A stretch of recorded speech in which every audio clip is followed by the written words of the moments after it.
For sure. So The Fog, kind of an interesting film. I think when it came out, it maybe had a bit of complications, like a lot of films. But then I think over time, I think it became kind of like a cult film. I can kind of see that. I've always had kind of mixed feelings about The Fog personally. I don't think it's one of my favorite films. And, I think for a lot of people at the time when it came out, they probably liked it for a lot of different reasons. But I think for me, like, kind of hit and miss. There's a lot of things I'd change in it personally. But for the most part, John Carpenter's magic is in this. So there will be some quality there to take away for sure.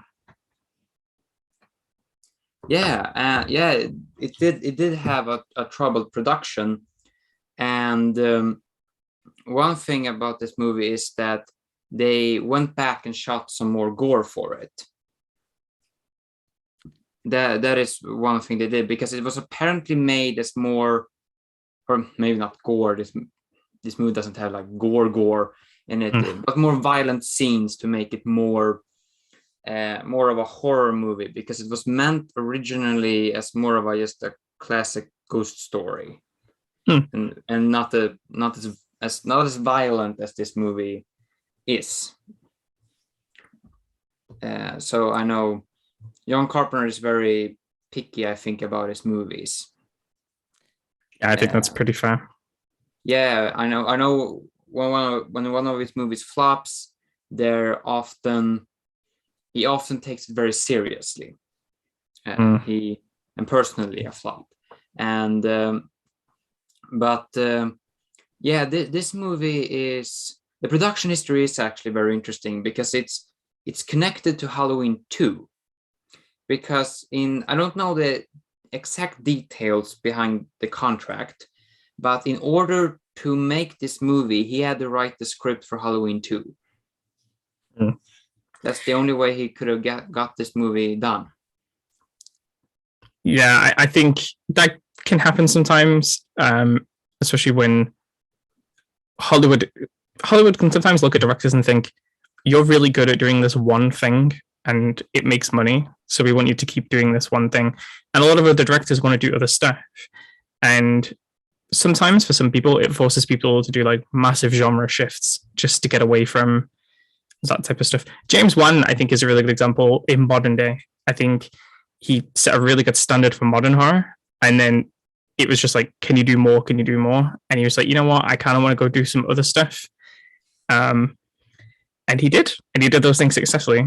And John Carpenter was probably stuck in a very similar situation where he kind of wanted to create something a bit different, but Hollywood's like, there's more money in this though. So, bit of give and take, unfortunately. Yeah. But I mean, he was forced to write Halloween 2, and he did write Halloween 2 drunk, which I think is hilarious. But he got to make the movie that he wanted, because he wanted to make this movie. This was like his vision.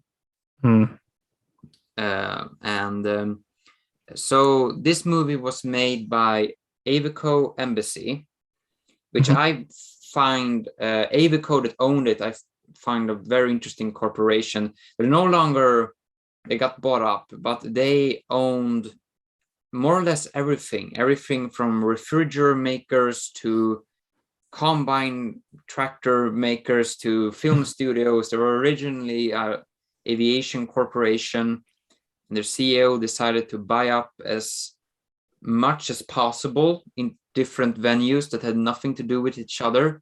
And one of those creations became Avico Embassy, which produced a lot of horror movies and John Carpenter movies. The movie he did after this one was Escape from New York, which was also an Avico movie. And they also made Howlin' with Joe Dante. Not a bad film. I don't mind that one, actually. It's pretty good. Yeah. So what do you think about the start of the movie with the campfire scene? Yeah, it's really cool. I think looking back at it, it's kind of weirdly nostalgic in a kind of way. Because I don't know about you, like when I grew up, there was this TV program that used to come on called Are You Afraid of the Dark? And they used to start every episode around a campfire, and they would tell like some kind of ghost story. And it kind of makes me think of that now, looking back at it. And I think it's pretty good. It sets a good creepy vibe. I think, you know, it's kind of funny these days looking and thinking like, well, why are you telling this story to children? But like, I think there's some charm to it though, because I think the art of storytelling is lost because now we just have YouTube videos. And, you know, for a lot of people, stories were your big source of entertainment and knowledge about the world. So it's kind of nice to have that as a bit of a throw in because it, one, sets up a bit of the story, and two, kind of gets you into the mood of like a creepy ghost vibe. And I think that was one of the films he filmed afterwards, one of the scenes he filmed afterwards to include later on. So I think that was a good choice because for me personally in this film, I felt like it needed more breadcrumbs like this throughout. And it's a good way to start, I think. Yeah, it sets the atmosphere, and I am a sucker for atmosphere. I love atmospheric horror, and this is personally my favorite John Carpenter movie. And the main reason why it's my favorite John Carpenter movie, it's because it's peak Carpenter atmosphere. I think that the level of Carpenter atmosphere that he has in all of his movies has never been reached to that level as in this movie. The Thing is almost at that level when it comes to atmosphere. But the thing about The Thing is that it also focuses a lot on the special effects. Whereas in this movie, it's way more atmosphere driven. Yeah. And another interesting connection is that both The Fog and The Thing had both special makeup effects by Robert Boutine. So Boutine did this one. It was one of his first movies that he made, if not the first movie he made after leaving Rick Baker apprenticeship. And he was 20 when he made this. Completely on its own, supervising a show. I don't even want to imagine the anxiety. Oh yeah. And he talks in an interview about getting hired by John Carpenter, and he like talks about his work and all of the makeup work he has done with Rick Baker and on his own in his workshop. And John Carpenter just says, "Well, stand up." And was like, "Oh no," he's gonna say, "Walk out, and you're not getting this job." But when he stood up, because Rob Boutine is 196 centimeters, almost 2 meters tall. So John Carpenter realized that when he stood up that he would be a perfect Blake. So that is why he, according to Rob Boutine, why he got the job, that he could also play the menacing pirate because of his size. That's pretty cool. Yeah. Gotta dig that. I think generally like the atmosphere in this film is great. I think the tone is really cool. I think a lot of the B-roll footage really helps, I think, kind of show how isolated this place is and how it's just a vast open field, essentially. And having a fog rolling in like that, it's quite intimidating. And it's kind of weird because like fog usually isn't that scary for people unless you're on a boat. Yeah. So bringing that into land is kind of cool. And I think Blake was a really interesting antagonist, and he was definitely creepy, especially towards the end. Yeah. There's a lot of really good vibes, a lot of really good creep factor, because it kind of I don't want to like say it was a slow build. I don't think it was, but I think things only happened when they needed to. And some horror films get a bit carried away of just throwing everything at you straight out the gate. You know, like this is the creature, this is the monster. Like, it's killed someone already. It's been 5 minutes, and like, this really takes its time to flesh stuff out, and John Carpenter gets to do his thing and sort of bring you in first before it lays a lot of that stuff on you. Yeah, the entire movie is a slow atmospheric build-up. And like in the beginning, after Campfire Scene, you get the town. It's around midnight, and slowly but steadily, things are going insane. Electrical things are going haywire. Someone's chairs move on its own. Like you hear the dogs going off, and you're like, this entire movie has a sense of something's very wrong here. And it's constantly building up. And that is what I love. Yeah, I think it's kind of interesting because this is potentially one of my only kind of issues in the film. This whole like thing they introduced at the beginning, where they sort of said between midnight and 1, like that time, belongs to the dead. Yeah. And I think like that for me doesn't instill a lot of fear, because it's kind of like an hour, and like you could just go away for an hour and come back and it's all gone. Like I could have done without that personally. I've always liked the idea of the concept of like witching hours and with 3 a.m. and all that kind of creepy stuff. But I think you should let like nighttime just be nighttime and try not to set times on things. It's the same thing when you do like bomb threats, you know what I mean? And somehow that half an hour becomes like the longest half an hour in the world. Yeah. And you kind of get that vibe towards some aspects of this film. But initially off the bat, it does kind of build up that supernatural feeling. And I kind of like that. You don't see that a lot these days. No.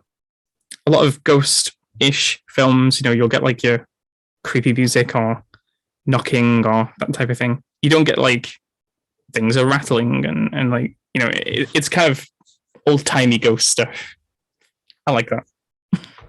Yeah, and it's, I mean, his vision was that he wanted a classic old ghost story, and he succeeded, even though he had to change it because he wanted not to be more like brutal, but it still achieved the goal of a classic old ghost story. You never think about the violence with this movie. You always think about the atmosphere.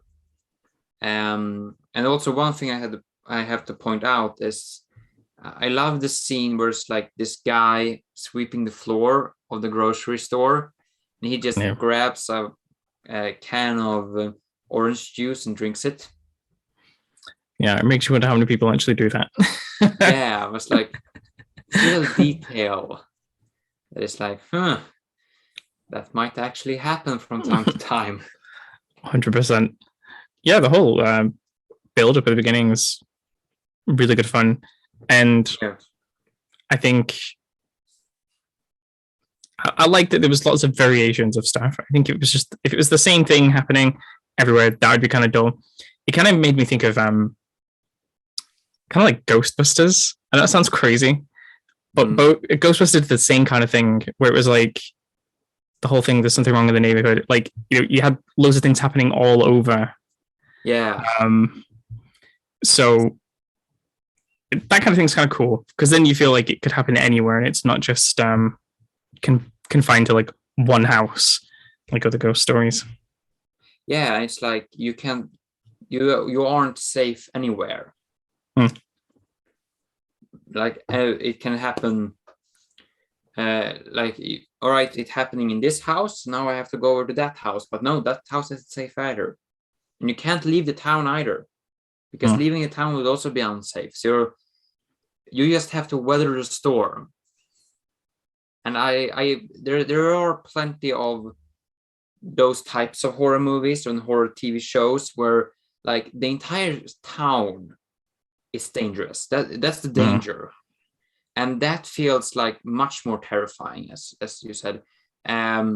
like one modern example I think of is Midnight Mass. Like this, describing what the horror is in Midnight Mass would spoil it, but like it's the same concept, and I also really like that. And it helps when like they don't really describe this town too much, but it feels like a small town. And like, so a small town, very tight knit, and then everything goes crazy and you're not safe anywhere. Absolutely. It's a totally nice change for sure. And I think it helps set a kind of isolating feeling for a lot of people there. Like I said, it generally, all the B-roll footage shows you that it's just sort of a big self-contained plot of land and all the little houses in it. So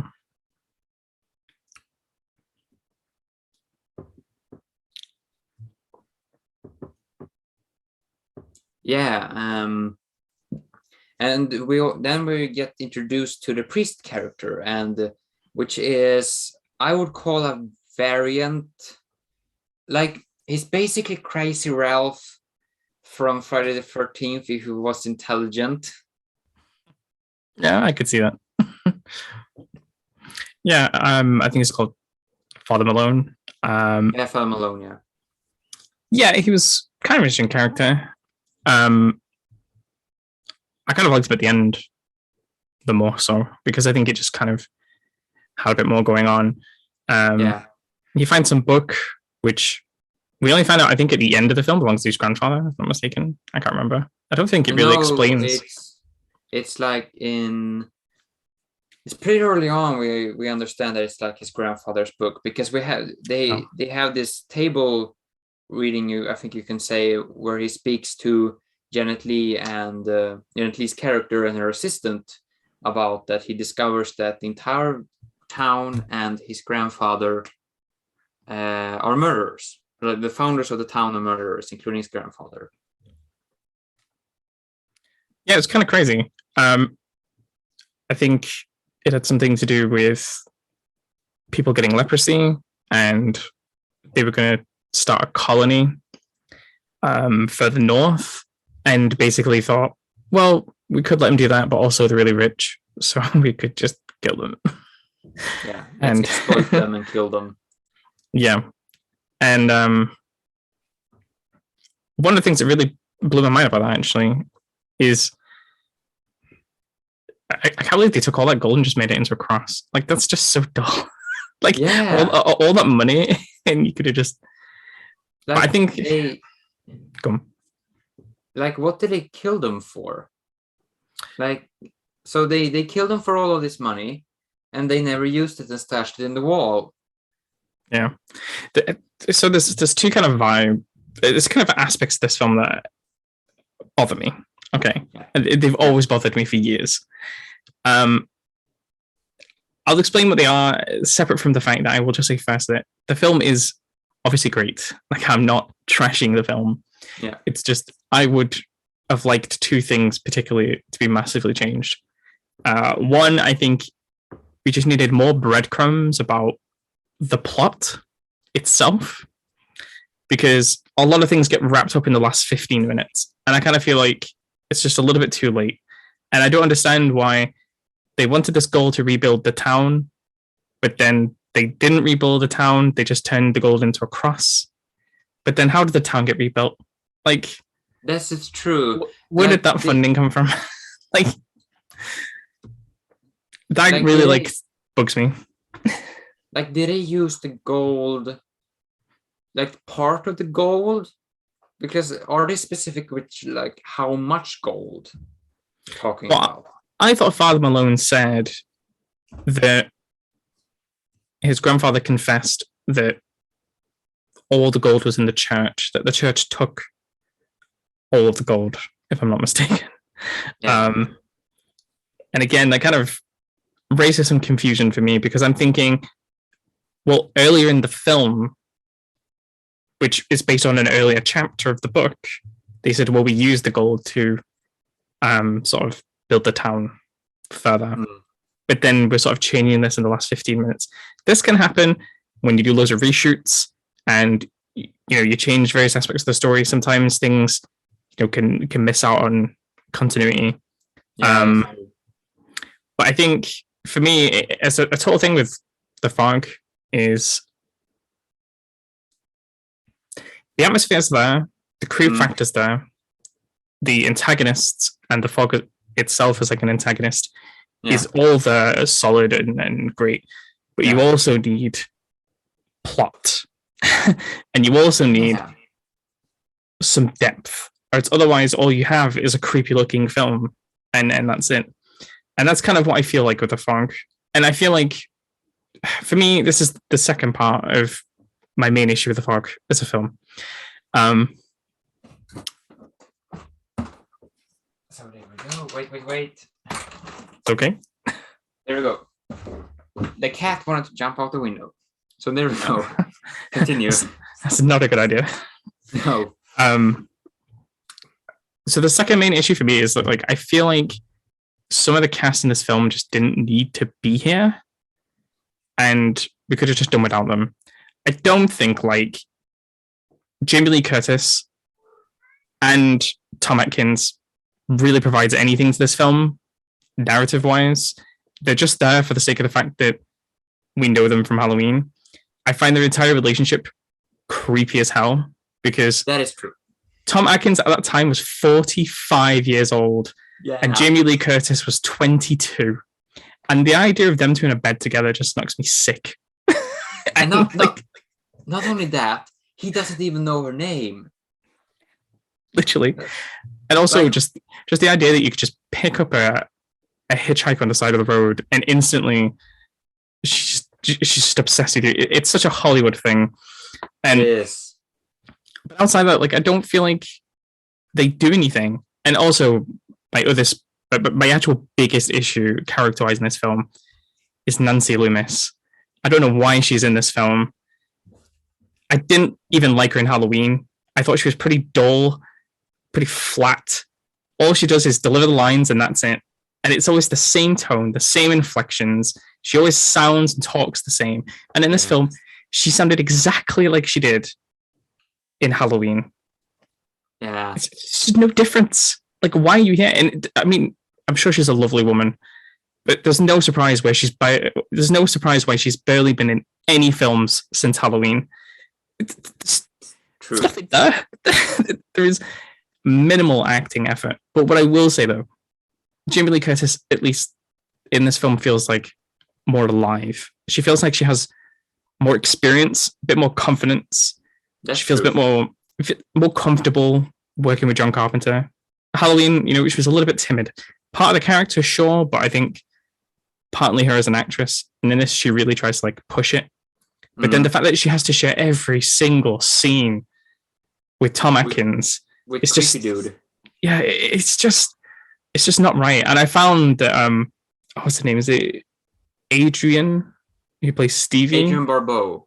Yeah, she's just the center of the whole film. She is just the star for me. And yeah, I don't think you need Jamie Lee Curtis. I don't. No, but I love her as an actress. Like, I never have had a problem with Nancy Loomis in this movie. Like, she is a wallpaper character, and so I just kind of like, oh, that's a wallpaper character. I don't need to care about it. The script needed it to fill out some things, and that it does its purpose. So I never had that issue for me, because I feel like some movies just have those characters that are wallpaper characters to fill out some scenes, to make some logistics function in the story. And the plot logistics, I have never actually thought about, like, that it doesn't really make sense. I always thought about the symbolism, like the sins of the grandfather that comes to haunt the new generations. Like, that is what I have focused about.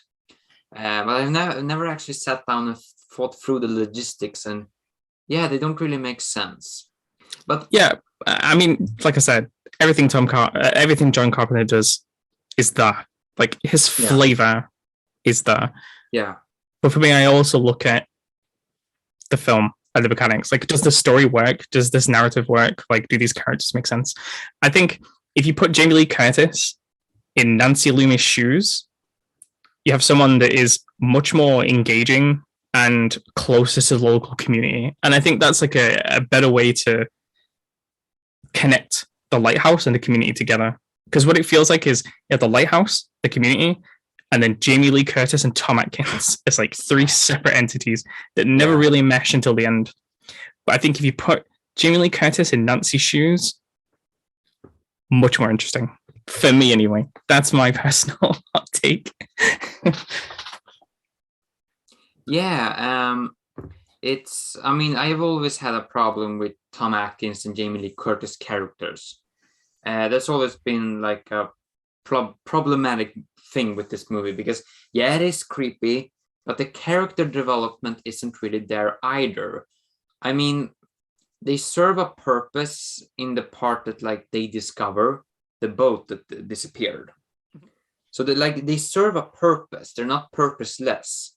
So there's worse examples of types of characters, but like, what's the character development? Because, okay, so she gets picked up by creepy 45-year-old dude man, and he sleeps with her without knowing her name, which must be really awkward. Mm-hmm. And then she just kind of decides to stick around instead of going up to Vancouver because she wanted to be with creepy dude man. Like, you have to try and fill in the blanks yourself.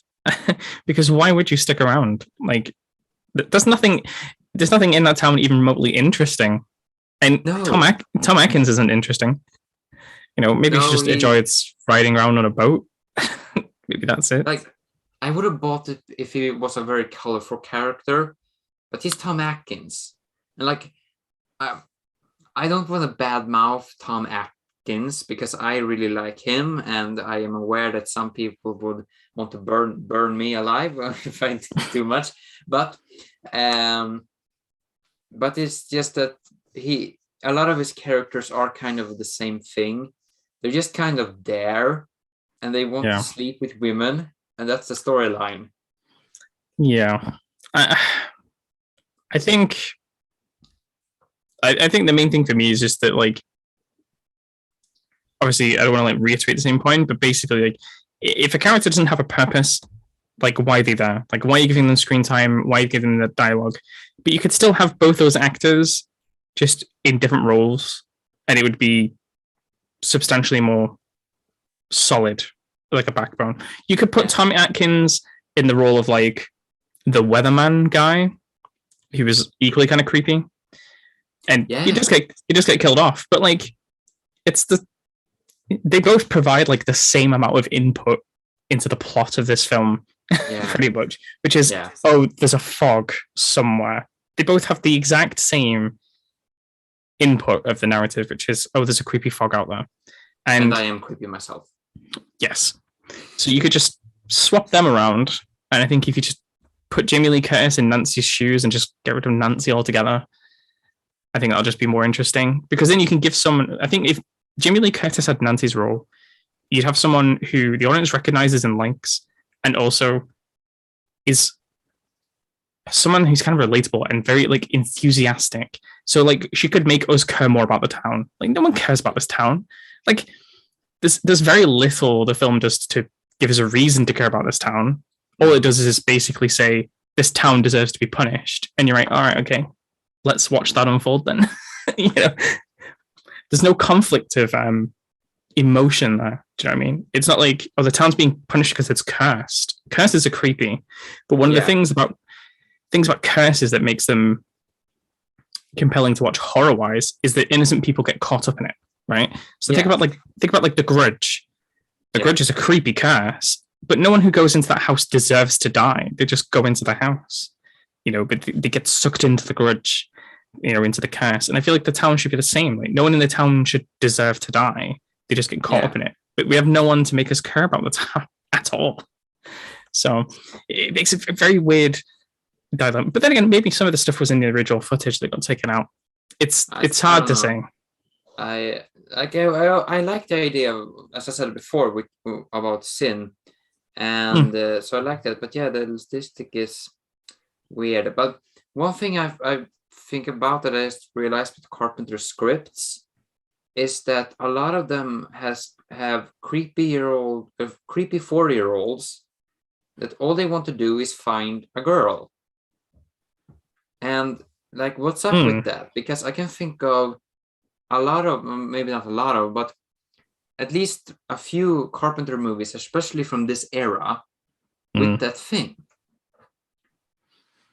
Like, what's up with that? I have no idea.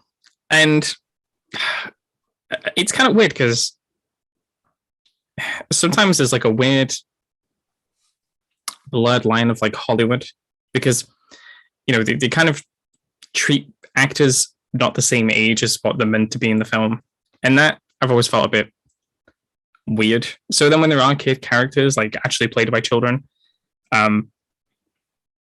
sometimes it either becomes like a throwaway role or it becomes like the carry of the whole thing. Is this Poltergeist, or is this like another weird film with a kid in it? And in this film, like, another really interesting thing. So like we had Stevie's son, who was also quite a central part. I think this is why Stevie works as the main character of this film, because her relationship with her son is the only emotional tie that we have to the town, and why we should care that even the town is being attacked to begin with. Yeah. And obviously his nine gets murdered or something, which is pretty brutal. But he is the one who discovers all this stuff, like this wood and this coin. I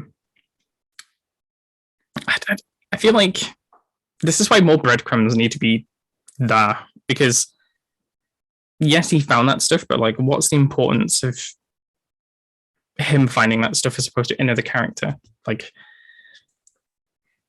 it's hard to say. I feel like there's so many missing pieces for me in this film. I've always felt like this. Yeah. I've always felt like Stevie is the only person in this film that I care about, and I feel like her character is always the most interesting, because like, imagine being stuck in a lighthouse whilst everyone below you is getting like murdered potentially. Yeah. That's terrifying. Like, you are beyond isolated, and then when they come for you, you are on your own and there's no one else around you. And so then we just need more around that. You know what I mean? Like, yeah, I know what you mean. I mean, her story is very interesting. I think the Malone story is very interesting, but there's a lot of things around the great story ideas that doesn't really need to be there now.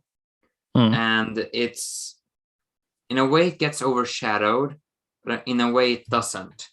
It definitely steals screen time, because like, I think there definitely could have been a way where it could have boiled this down to those two storylines, because the problem is that it becomes a little bit all over the place.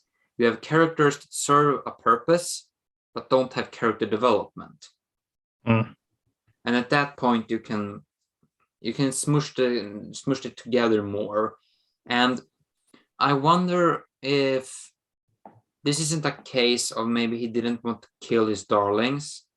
Like, he had this idea about this couple, a 40-year-old and a 20-year-old, and he wanted that in the movies. Now it goes into the movie.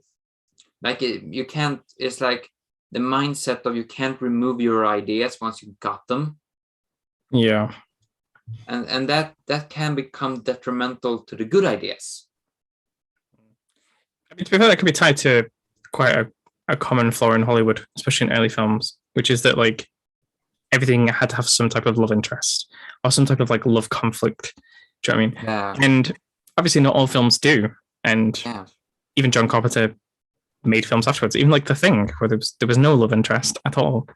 No women to begin with. Yeah. And it can exist without that, for sure. And I think if you wanted to really have some kind of love interest, then they may as well have just done it with Stevie, because it just adds more emotional weight to her being isolated from everybody else. even if it meant, in some horrible, twisted alternate universe that you had Jamie Lee Curtis as Stevie, and then Tom Atkins is like some love interest back into the town. You could have done it that way. Yeah. But I can't imagine like anyone else playing Stevie now, because I really enjoyed Stevie. I've always enjoyed her as a character in this film. I couldn't imagine Jamie Lee Curtis doing it, but like, no. I mean, she would do a right job. I don't think she'd do a bad job. Like I said, I think she feels much more confident in this film, and she feels like someone who wants to try and get into acting and to be like a star. Yeah. She puts that effort in, and I just wish she had more to do with it for me. But yeah, it definitely feels like a case of a talented person not given enough material, and just be love interest person become like a typical Hollywood stereotype that drags down the story.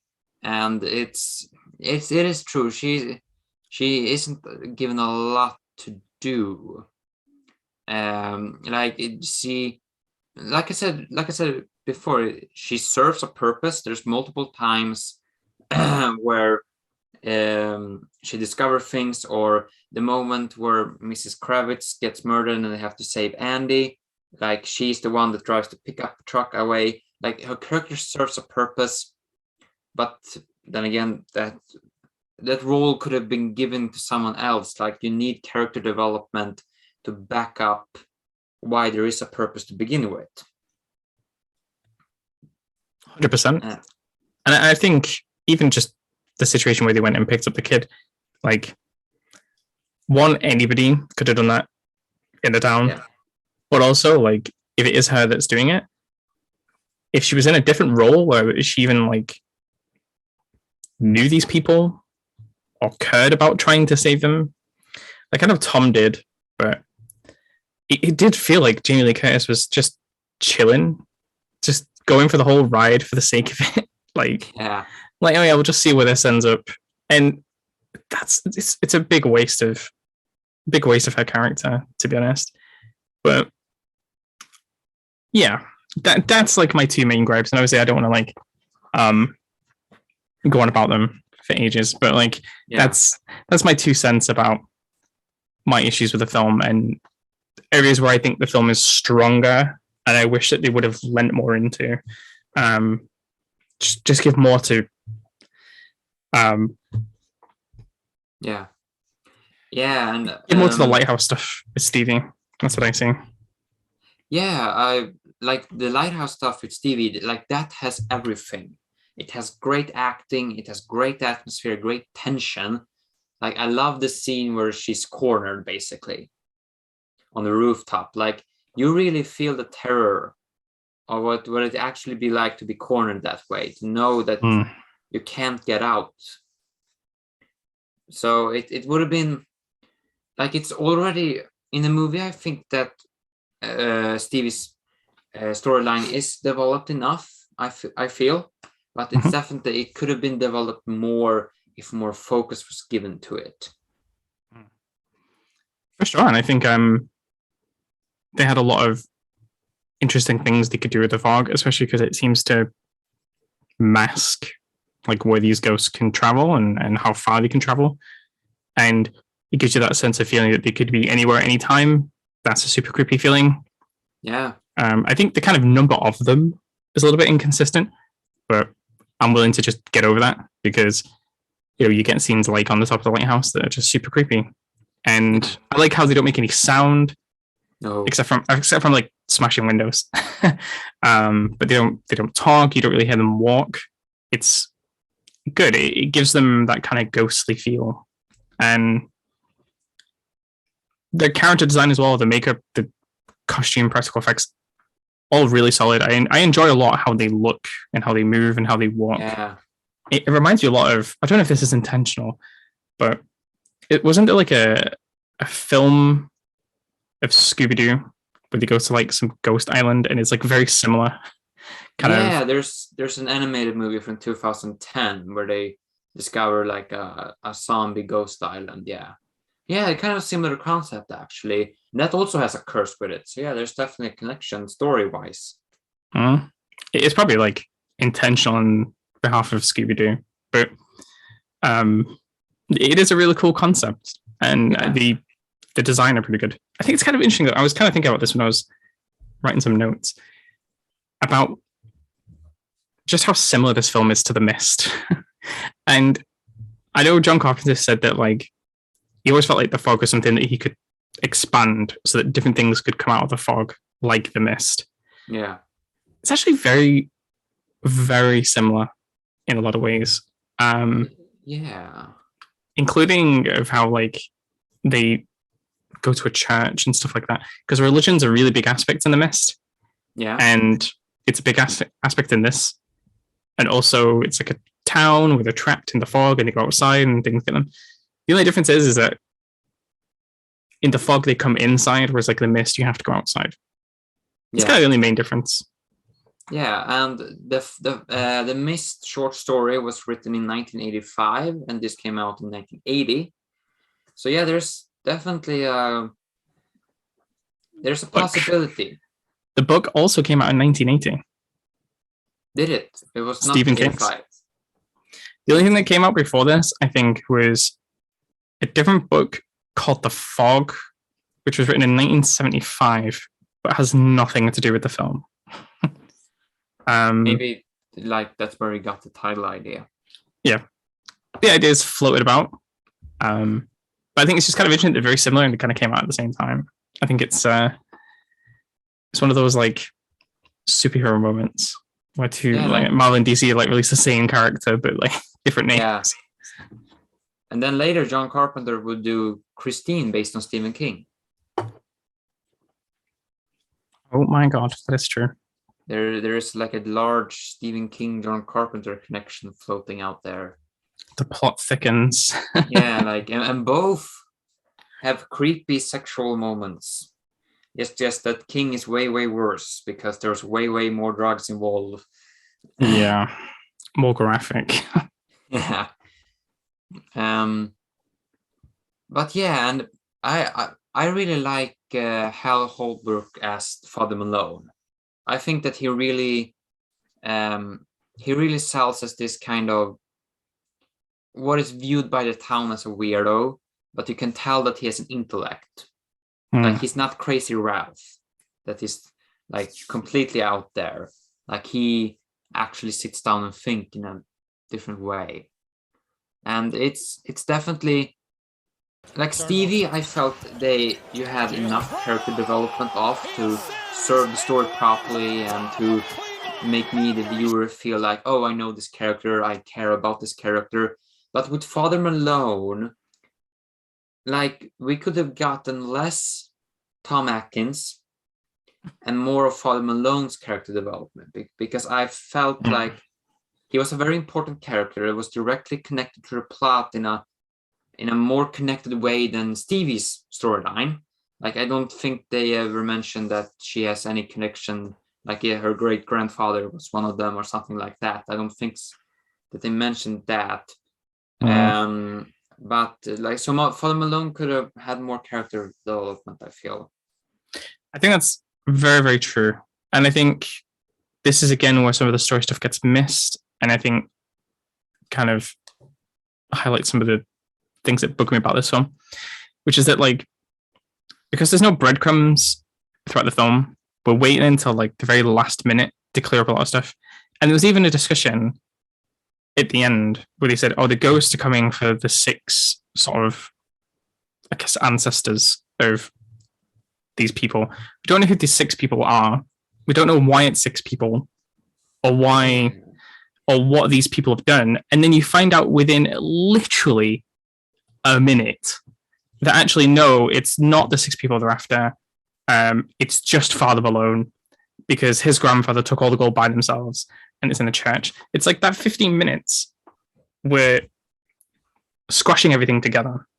And if we would have had like halfway through the film, we think, oh, it's these 6 people. And we spent a portion of the film trying to find out who these 6 people are, who their ancestors were, a bit of investigation going on. that could be pretty compelling. And then at the end, we get the twist that actually none of them were the real victims. It was just Father Malone for whatever reason. You could have done that, but it kind of balanced two potential endings in the space of like 5 minutes. And it's very rushed. And I feel like really it's because we got given too much attention to Jamie Lee Curtis and Tom Atkins. I feel like John Carpenter really wanted them in the film, even if it was at the detriment of everything else that was going on, because Stevie was 100% the main focus of the film. She was the main character of the film. She gives you the most emotional weight in the film. Yeah. And Jamie Lee Curtis' character did none of that. She did next to nothing. There wasn't even a justifiable reason why she was even there. Yeah. And we could have used more of this time by taking out all of their scenes to leaving some more breadcrumbs and leaving some mystery to it. You know what I mean? Like, the good thing about like kind of ghost stories and curses is like there is an element of mystery to it where people like uncover the truth of what happened. I can use The Grudge as another example. Yeah. They uncovered where the grudge come from. Yeah. House on Haunted Hill, really good one. Finding out where that series of ghosts like come from and what the family history was. There was no mystery in this film except from it's a fog.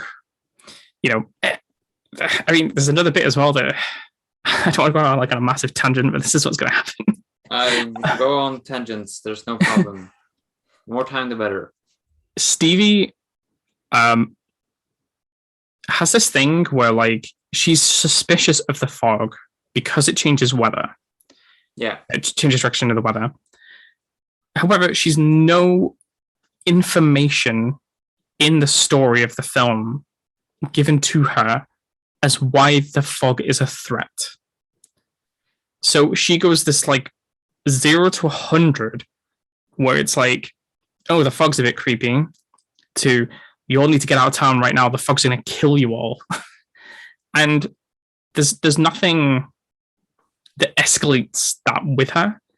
And this is something that happens in films where like people in the film behave as if they are the audience watching everything that's happening outside of what's happening to them. Mm. So like her fears escalate as they come into town and start killing people, but she doesn't know that there's even ghosts until they come to her. So where does she get this heightened level of fear from that she thinks her own child's in danger? And these are lapses in logic that can sometimes throw me out of a film altogether, because I think any information a character has on what's going on should be given to them, like presented to them, and then they can react to that as if it's real life. That's the only way how you make films believable. You give a set of characters a situation and they react to it, and then you film how they react and what unfolds, Yeah, and like when it comes to the mystery part, I feel that like the mystical build-up of like like things going haywire in the start, like you have. I really like the moment. Like I said, I have a lot of problems with Tom Atkins in this movie, but in the scene where they discovered the boat that vanished in the fog, when he tells the story of his father. Like that is for me good enough mystery build up. Like it's not like, yeah, it lacks in like threat build up. That is true. But when it comes to pure mystery build up, where like the viewer kind of sits like, something is going on here. Like stuff like that actually I think works for this movie story. And I think it does enough work to build up a mystery. Could it have been better? Yes, there's movie examples where the mystery is better built up. House of Haunted Hill is a good example, as you said. But I think it's good enough for me to enjoy the mystery build up as Carpenter intended. Yeah. But that is true that the threat build up could have been better. It definitely goes from 0 to 100 a tad too fast. And like or instead of having these back and forths with creepy shawl ciphers, we could have had like her understanding why more of that is a threat. Sure, she could have in some way figured out that this was a threat because the piece of wood was cursed. It talked to her. Like she realizes at that moment that this is like something I've never discovered before. Like this is something very new to me. Like that maybe is enough. That the fact that Blake talked to her in a way through the water that entered the radio, so he talked through 3 channels to her. But maybe that's enough. But for the character, I don't know. But that's for the viewer, it definitely needed more. For sure. The wood scene with the water and stuff, I kind of wrote that as a note. I think that's my actual favorite scene in the film, because I think it was really well done. I think the effects were pretty solid, and it also kind of had a really creepy vibe to it. And Stevie kind of reacts very naturally to that kind of situation. Yeah. There's nothing over the top about it. It's just a kind of creepy thing to happen. I think we've all been in situations where we've been alone in a room and like some creepy stuff happens. And you're like, is that real? Like, I like that type of stuff.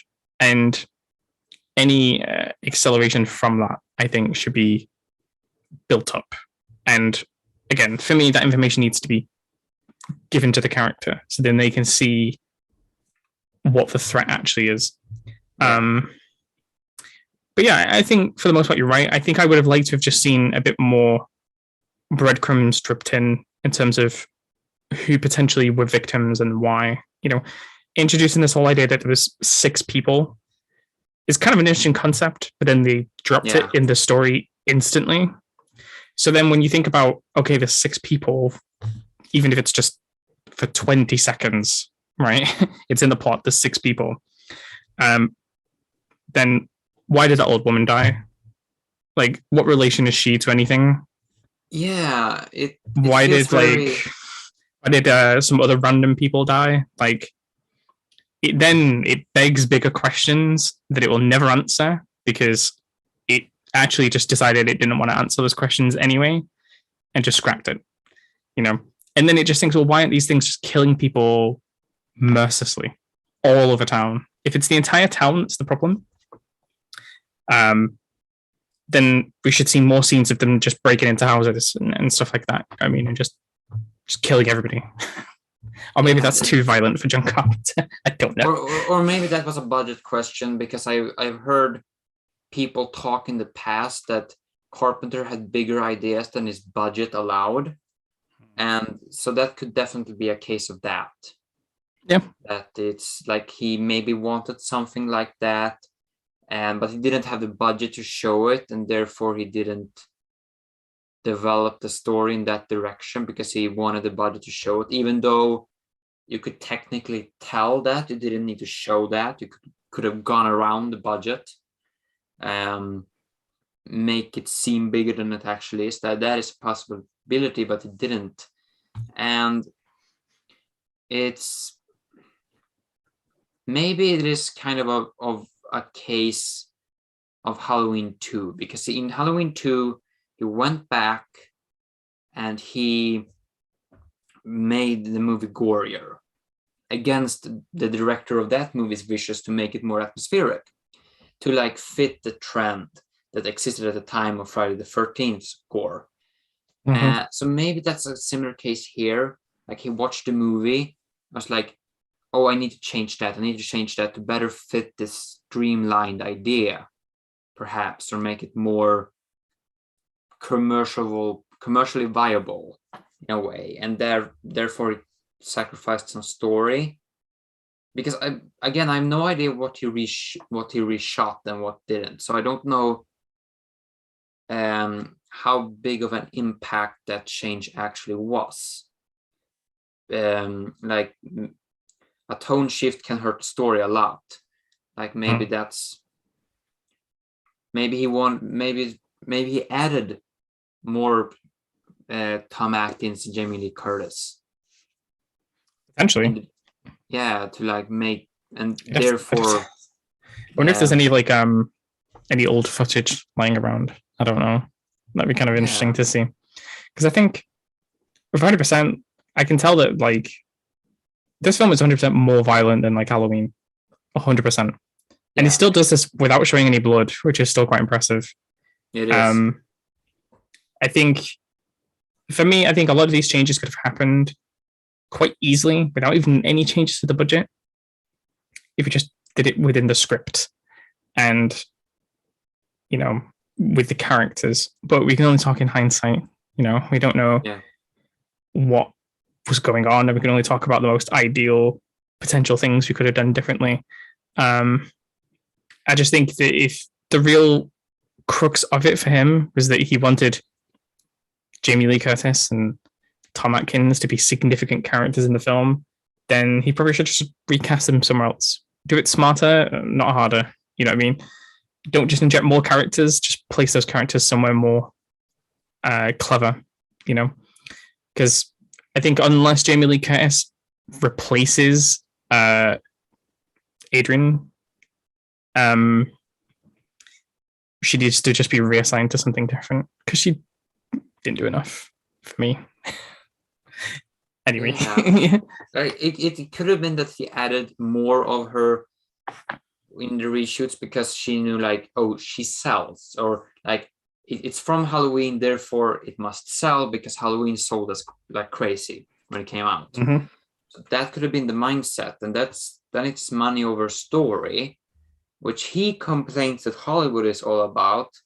But like, didn't you do the same thing in that case back in the day? I think that raises questions. For me, I think that's the crux of it, but I don't know. I don't want to like, I don't want to like discredit him or kind of, talk down to that, but like, we're only theorizing, so who knows? True. And then as well, I think it depends on like how involved he was specifically with like all aspects of the script, because sometimes people work with other people and people make suggestions and people change bits. Do you know what I mean? Yeah, I know what you mean. As far as I'm aware, who wrote it? It was written by him and Deborah. Yeah, it was him and Deborah. So same writing duo as Halloween. Kind of bizarre. Yeah, it was really bizarre. But if we're gonna circle back to like who's the target of the town, like it seems it's 6 random souls. Like 6 was responsible. We're gonna take 6 as punishment. Like it's not clear now if they, and that goes back to like logistics of the plot not really fully making sense or not thought through. Where, like, are they clearly wants to punish the town, but a lot of focus is given on the 6, which I feel would have been more appropriate in a storyline where he hunts the descendants. But he also hunts the descendants because he wants for them alone. So, like, does he want his cake and eat it too? Yeah. I think it would the town and the descendants. It would have made a massive difference as well. Imagine if the ghosts attacked sort of the candlelight vigilant sort of thing they had going on with no electricity. Everyone in town's in one particular place, and then the fog just rolls in and the ghosts just like start murking people down. Like, that could be really compelling. Maybe the 6 people include all of the cast. So maybe Father Malone, Jamie Lee Curtis, Tom Atkins, maybe they all die. That could be really like impactful. It wouldn't make sense though, because like Jamie Lee Curtis doesn't even know where this town is. But I don't know. I feel like it needed more clarity on their motivation, because aside from getting revenge, like, okay, what does that revenge look like? You need to establish your own rules. And the film does start by establishing rules. I mean, essentially, its main rule is that this has to partake in an hour. That's the first rule that it sets in stone. But then after that, it's kind of like, we'll figure it out. And there's another aspect to Blake, and that is like he has like a Jason Voorhees mentality in a way, where it looks like he kills anybody that comes on his territory, because the fisherman that Tom Atkins' character's father discovered, the fisher boat, like that definitely sounds like a victim of Blake, and that was like what 20 years before this. So so he wants revenge on the town, he wants revenge on the descendants, but if you come close to his territory, he will also kill you. So there's 3 different motivations at the same time, all differently flashed out, and none are given, and both are really good concepts, good ideas and compelling ideas, and like what they flash out is really good, both on screenplay form and in film form. But the problem is like focus. Choose your focus. And it might be the thing that he didn't want to kill his ideas. He had 3 ideas for like this ghost character. Like, what does he want? Does he want like nobody should come on my turf or I will kill you? Does he want revenge on the descendants? Does he want revenge on the town? Oh, so then I will go with all 3. And I will try my best to focus on all 3. Like, and the problem is you can't focus. You can't make a fully coherent storyline and focus on all 3. Yeah, I agree. I would put it that way. That's kind of the crux of a lot of what I think about it, and I feel kind of bad because like you were all in like, oh, it's like the best film he's ever done, and now I'm like unraveling everything. Yeah. But like every movie, like I really like this movie. This is a really good movie, but like you can pick it apart, and sometimes I think it's good to pick apart a movie, like go through beat to beat, like why doesn't this work? Why does this work really good? Like something can be good overall, but it can still have lots of issues that needs to be addressed. Oh yeah, no film is without flaws. Yeah, some films are close to perfect, and I was just talking about Alien on the last episode, and one of the things I said in that was, it's one of the few films I've ever seen that I can't really give criticism about because it's kind of perfect. You can kind of, poke holes here or there and little tiny things, but like it's a film that from start to finish had a really clear idea what it was doing and didn't really steer away from that. And a lot of films, they come into complications and conflicts of ideas and conflicts of opinions of what directors and writers want with studios, and you get sometimes very mixed results. And I think the main thing to remember as well is that just because a film can be bad doesn't mean it can't be enjoyable. There's a lot of guilty pleasures that even I like. They're trash, but I still watch them. And I don't think that it makes The Fog a bad film. I just think there's a lot of things I would have like done differently if it was me to make it better. And maybe this sounds really unfair, but sometimes some films get too much hype. I feel like this is kind of one of those films. I think people's initial impressions are probably closer to the truth, which was, it was all right compared to other things that came out at that time, which there's a lot of things that came out in 1980 that were pretty substantial. Yeah. And it gained a lot of, cult following over time because people give it a bit more of a chance when there was nothing else coming out that was good. But even John Carpenter said he would do a lot of things differently. And I think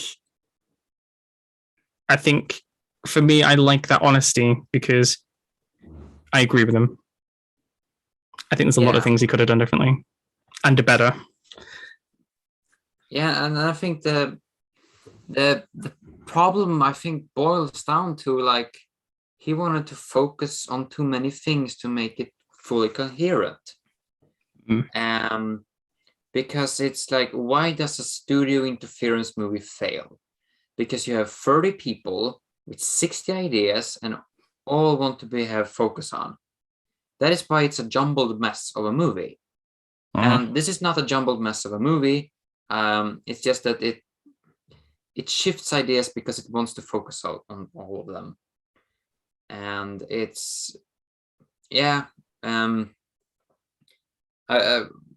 I also appreciate the honesty of John Carpenter. He's a very honest filmmaker. He definitely recognizes his flaws.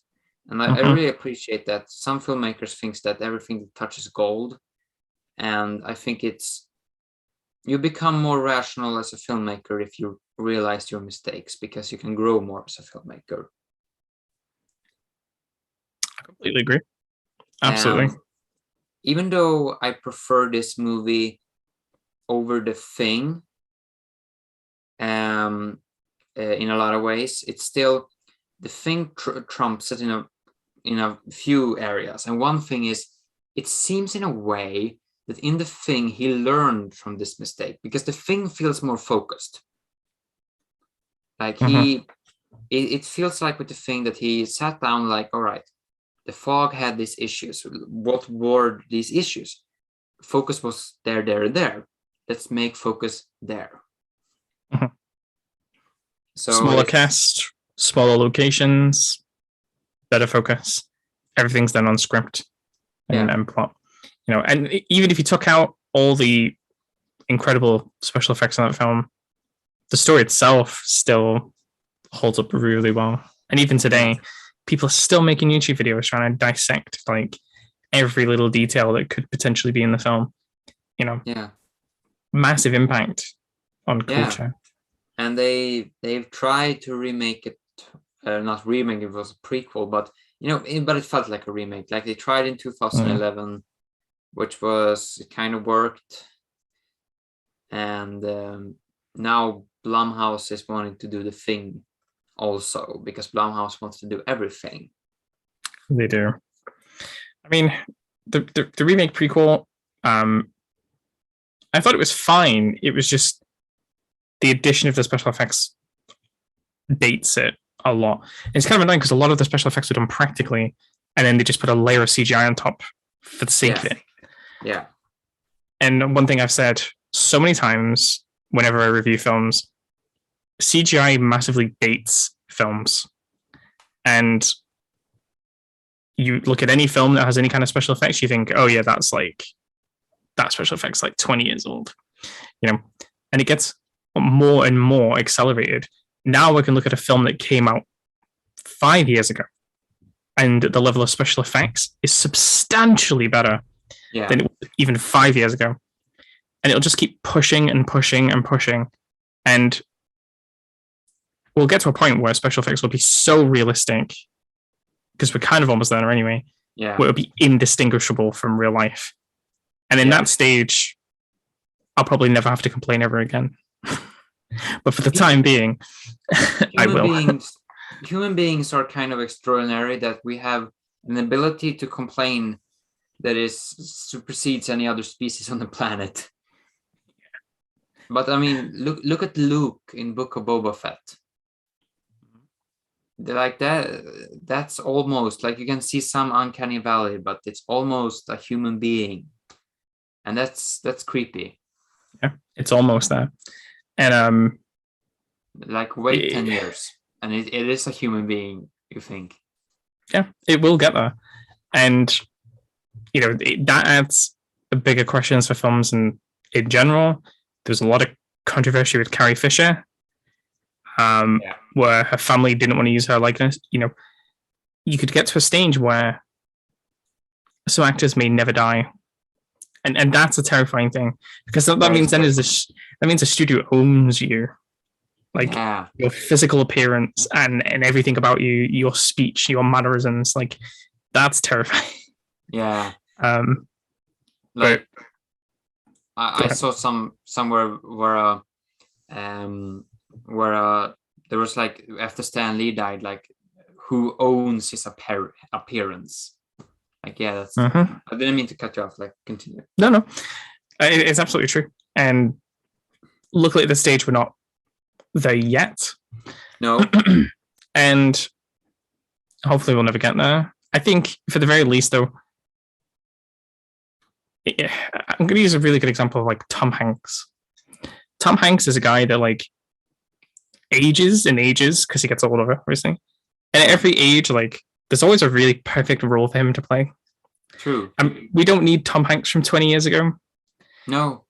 But there'll be franchises that will exist Yeah. where they might want somebody at a certain period of time in life.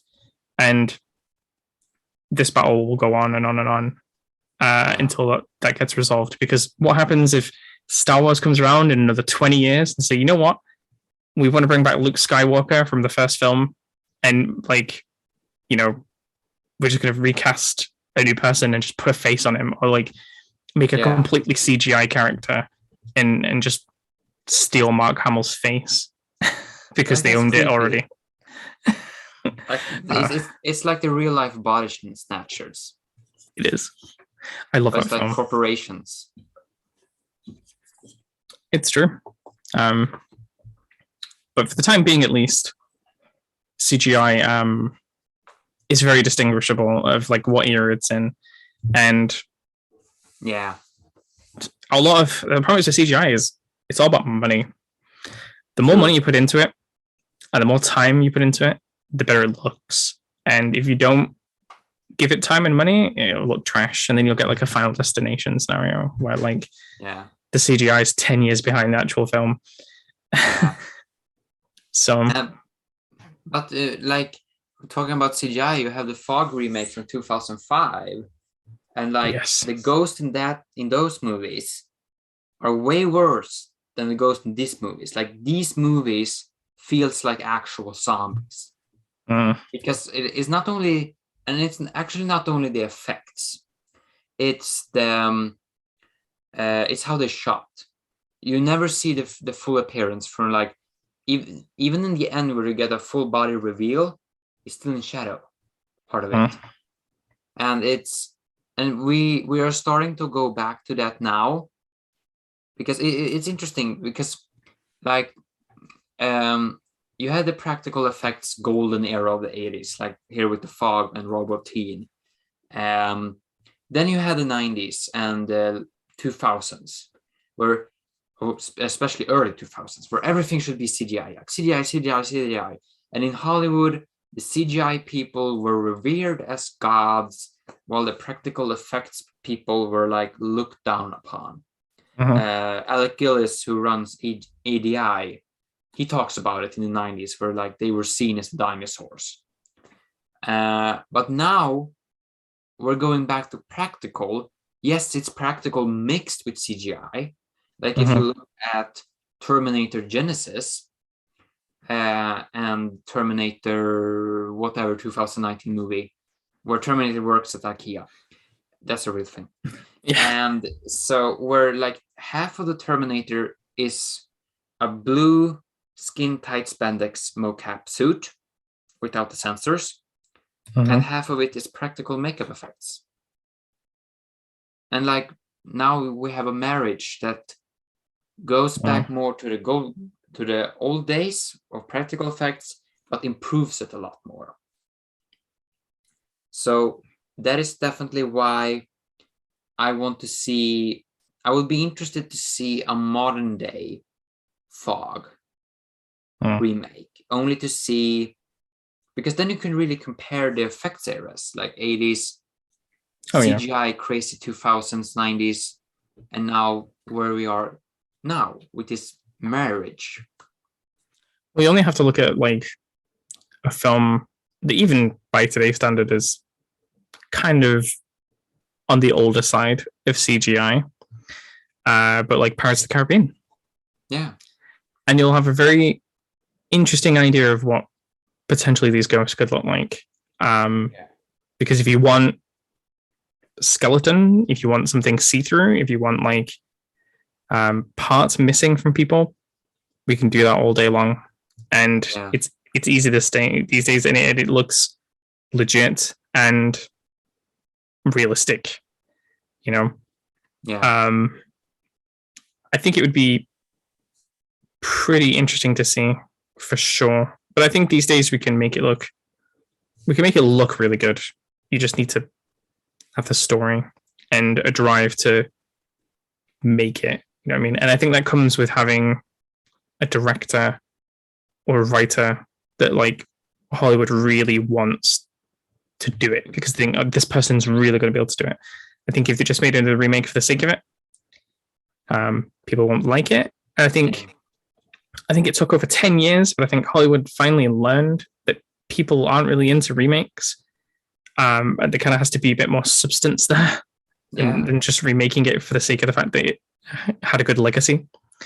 And now we're in a situation where some films can break new ground by becoming a different and unique version of itself. And I'll always call back to Evil Dead. That remake is just one of my favorite films of all time. I think it's just absolutely incredible.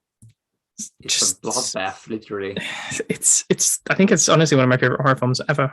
Like, it really, really is. And now we're getting into the situation where, you know, those writers, they're kind of being asked to like, oh, can you just like do every film now?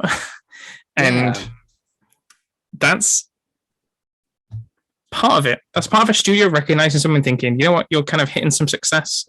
Here you go. But then they have to want to do it as well. You know, otherwise they'll just be like the people that you just hand a script to and be like, make this. And they're like, all right, okay. And then nobody wins in that scenario. Yeah, and it's when it comes to Fede Alvarez's career, besides Don't Breed, I mean, I could be completely missing something because I don't have his career memorized, but like besides Don't Breed, everything else has been remakes or sequels, or like he made a movie in 2009 which was made in I don't know how you pronounce it in English, Uruguay, and he made that movie, an indie horror movie, and then he has just been given projects after projects that all have been remakes or sequels, and he's kind of like become the creative Blumhouse where it's like just given these things, because he made Evil Dead 2013, then he made an original idea that I really like, Don't Breed, in 2016, and then he made the Girl with the Dragon Tattoo sequel remake. I have no idea what that's supposed to be, but he made that thing. Then he then he was a producer and a writer for the Texas Chainsaw remake, and now he's making Alien, which is, I hope it's not a remake, because don't remake the original. Don't touch that thing, please, Disney. I feel like it will be 100%. I think, you know, it's great for him. It's great for his career. He's going to make money. You know, he'll put food on the table. 100%. Yeah. As long as they give him time and you give him the tools that he needs to do it, I think he'll do a good job. I think if you look at Evil Dead, it's great. If you look at Don't Breathe and Don't Breathe 2, pretty solid. Texas Chainsaw was a mess before it ever fell on his lap. So that's true. Give him some time. I think he will pull out something good. Like I really liked Alvarez's project so far. I mean, Chainsaw Massacre was like out of his control, and I think the parts that were good about Chainsaw Massacre, because I really liked a lot of things in the Chainsaw Massacre sequel thingy.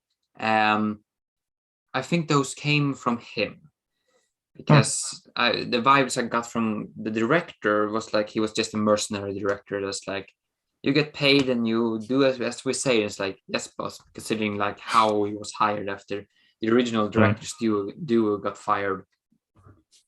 So I am excited. Like, if you look at Don't Breed from 2016, you can tell that guy actually can pull off an Alien remake. because in a way, it's essentially the same thing. It's a modern haunted house movie, but instead of a ghost chasing you, it's a blind elderly man. And like that's the original concept for Alien, like a haunted house movie with this thing hunting you. Yeah, and a lot of good scenes in the dark. I think that'd be quite good. Yeah. More of Alien in the dark. I think that'd be kind of fun. I think you do a pretty good job. I think he's a guy that is clearly very talented. He clearly has a very good visual eye. Yeah. And that's important. And I think he has a very good eye for gore, which I think is a very weird thing. Because some people will just do very like typical generic stuff, like blood sprays, whatever. But no, he thinks about like what could be like some of the worst things you could ever look at. And then he just makes it. And surprises me every time. So I think he'll do a good job with Alien. I think Texas Chainsaw Massacre, like you said, was just out of his control, really. And I think all the best scenes was probably his influence. But like I said in my review, that film just was not long enough. That film just needed to be longer, at least half an hour longer. The whole film was like an hour and 10 minutes. You can't have a horror film that's an hour and 10 minutes. You know? No. It's like almost the length of like a Game of Thrones episode. Like, yeah, like that's TV now. It's just not enough. It is not enough. Well, what I found impressive about Alvarez is the fact that he can model his gore after the franchise. Like Evil Dead, the gore in the Evil Dead remake feels like Sam Raimi. Yeah. Like it feels like something from that creative mind. But still with its own unique touch, which is Alvarez's touch. The same thing in Chainsaw Massacre. Like the feel I got from the gore in the Texas Chainsaw Massacre remake was the same feel I got watching Hatchet 2. And like I would definitely say that the gore from Hatchet 2 could definitely be inspired by Texas Chainsaw Massacre 2. The same kind of over-the-top insanity. So because you can't really draw gore from the original Texas Chainsaw Massacre, so you have to draw gore from the part 2, and it definitely felt like gore from part 2. Very exaggerated, very all over the place, like a giant human mixer. Yeah, for sure. I think it's helpful when you have, like I said, tools with you. I think like with Evil Dead, he had Sam Raimi with him, if I'm not mistaken. You know, that's really key because Sam Raimi wanted to make Evil Dead more like this version in 2013. Yeah. But he was restricted. I mean, Evil Dead got banned in several countries because it was too violent. You know, compare that to the 2013 version, which is substantially more violent and gory. And, you know, the original Evil Dead now just feels kind of whimsical. But the 2013 one, like, everything feels vicious. Like, being hit with that crowbar, you could feel every hit. Like, savage. I wonder, why is that? Why is gore more acceptable now? What has changed to make us more like, because like the Friday the 13th films were considered controversial as ever in the 80s, but like there's like daytime TV that is as violent as Friday the 13th Part 4. Yeah. Why has we as a society become more acceptable with violence in our entertainment? I think obviously there's a very big key word, which is desensitization. That's a big one, which is the more you become exposed to something, the less it bothers you. This has been an ongoing debate in horror for years. I touched on it a little bit with Texas Chainsaw Massacre, the original one. That film created many discussions on normalizing violence towards women and they did studies and all that kind of stuff where they checked to see if watching films that had violence towards women affected how men thought of women being subjected to violent situations and stuff like that. You know, this is something that Hollywood has battled with for years, because Hollywood just wants to make films and money, and then the rest of society has to determine if this is acceptable for people to watch. And over years, I think the lines move ever further back to more extreme sides. But the thing is, Hollywood has, maybe not Hollywood, but like film has had its moments. You know, we're talking like exploitation films and all that type of stuff. It's had its era where we've seen some of the worst stuff you could potentially see in a film. And since then, things have sort of settled down a little bit. True. So I think compared to where we were in like the 70s, 100%, a lot more tolerant of things in film. But I think there was films that were made a few decades ago that people wouldn't even watch now. I mean, still though, people who refuse to watch The Human Centipede. You know, a Serbian film is still one of the most horrific films I've ever seen in my entire life, and I regret watching it even to this day. And I can understand that.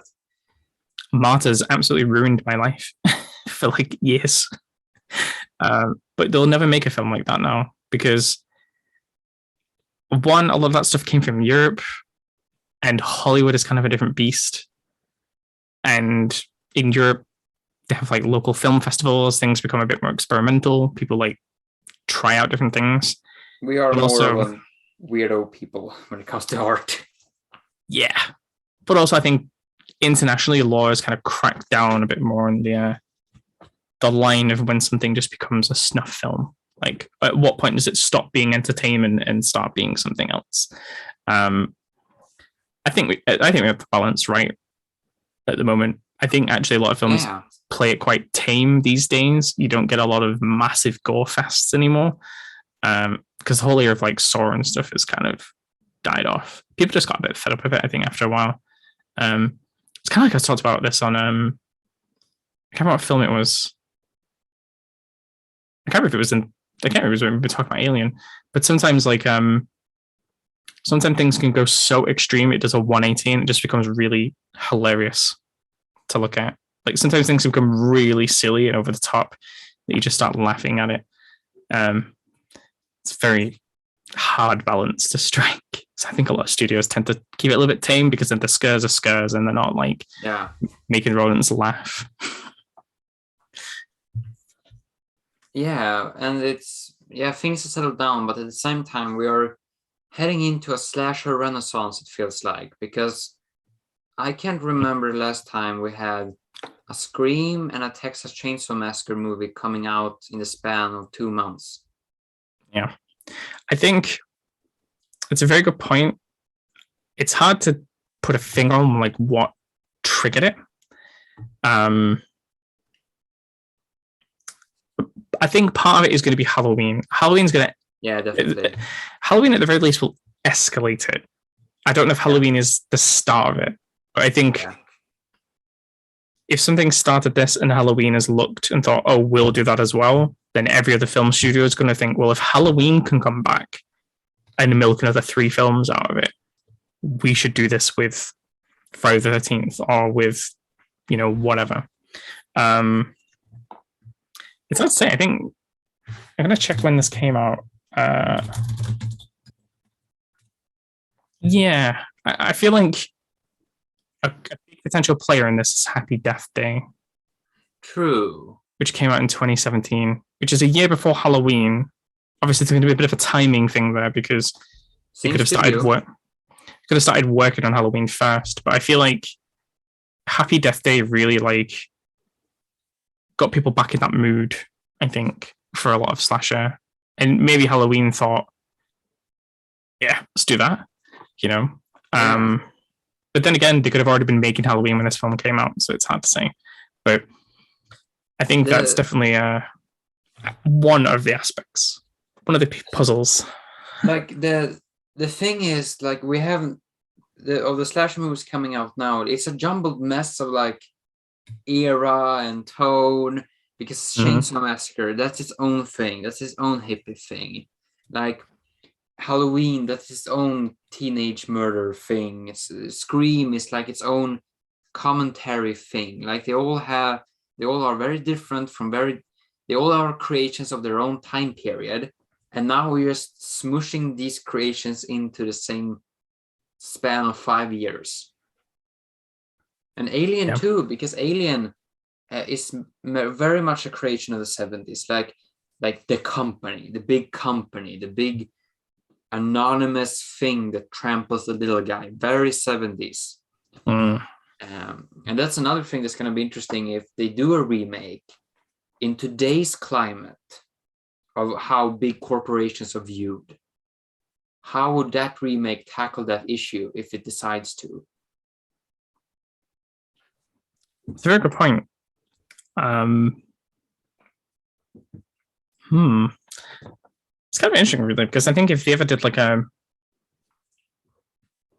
they could do a corporation angle potentially with the Fog.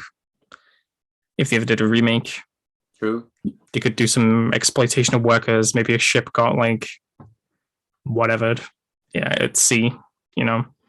I think you'd have to play that very carefully because it could be like 100 years again type of thing. Because like a modern age, it's impossible to have a transit ship these days just go missing. It's like there's satellites everywhere, and companies will be tracking it. So another 100 years, maybe before this, potentially you could do something with the Fog as well.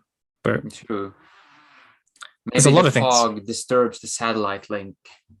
Yeah, that could be dope. You might know it's a sea inside the Fog. That'd be pretty cool.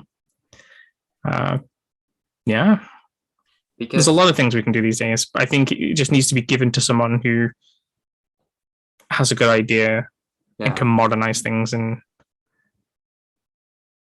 then we're just going to fall into like the realm of Scream and what Scream is saying, where it's just like, oh, it's not a remake or a prequel, it's a pre-make, whatever terminology it used. We'll end up will be cool. Exactly.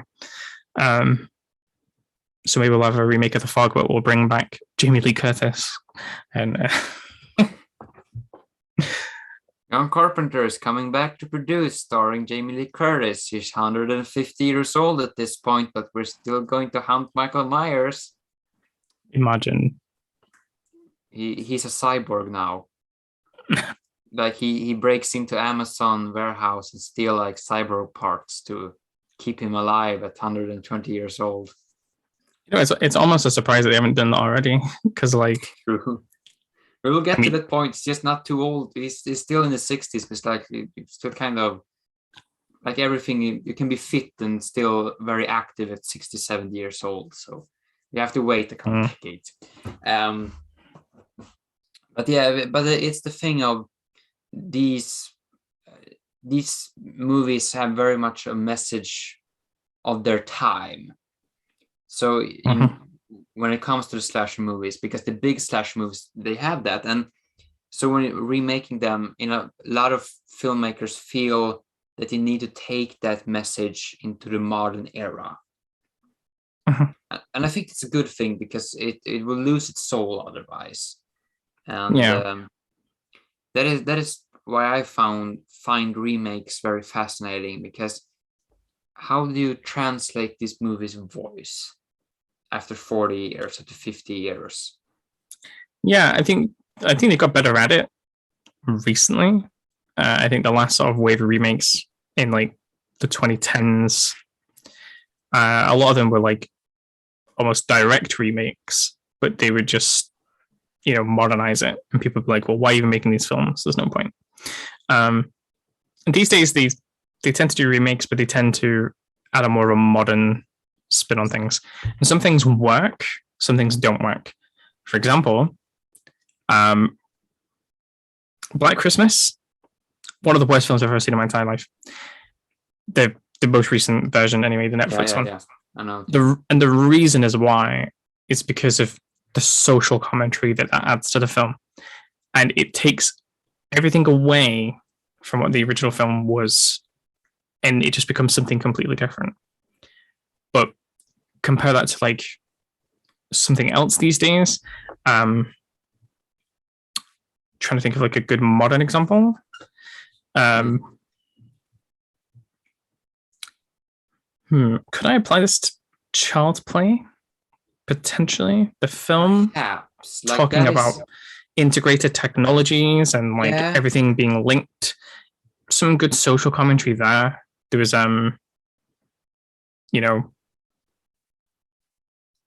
I feel that Child's Play from 2019 is like, I like the concept, but at the same time it feels very much like a modern voice taking over the old voice, and therefore it loses its soul.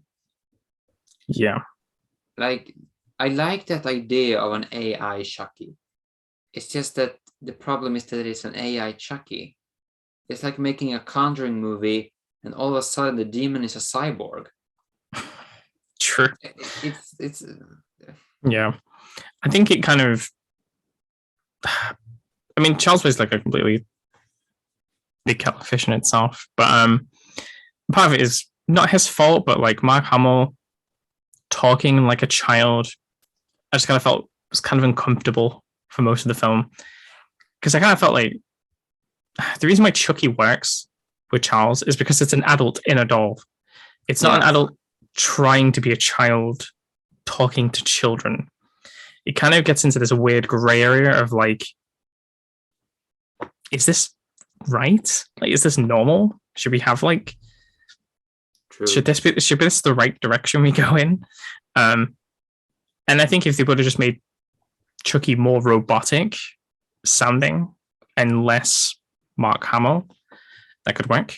But the main point I was making is that like there was some good small social commentary there talking about like, having like an apple go wrong, where like it's kind of like a modern Skynet in a way, just as a slasher. But yeah, it could definitely go two ways. And I think these days, like, films have got a little bit more clever about trying to add a bit more context. But it all comes down to the person and how they want to do things. Because, like, Candyman, for example, a lot of social commentary in that film, that made it very divisive. Did it make it feel like a Candyman film or not? To some degrees, yeah. To some degree, no. But the main thing is about the execution and what Jordan Peele was trying to do. And I didn't dig it, but a lot of people did. Yeah. And at the end of the day, that's all you need. You need to get people in the cinema watching a film. And if you're lucky, they'll come back and watch it again. Yeah. But if you're going to go back to the Fog, it's definitely like both versions of the Fog suffers from a very timely problem. In the original here from 1980, you have the story dragging down by a useless love story that is kind of creepy. And that is an old Hollywood trope that definitely was very much still alive in the 80s.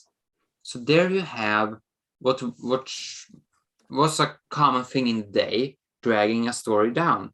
In the 2005 remake, the problem with the 2005 remake is that it's the most mid-2000s things to ever been created. Like, it's too much of mid-2000s. It's everything that was wrong with the mid-2000s horror movies exists in the Fog remake, and that drags it down.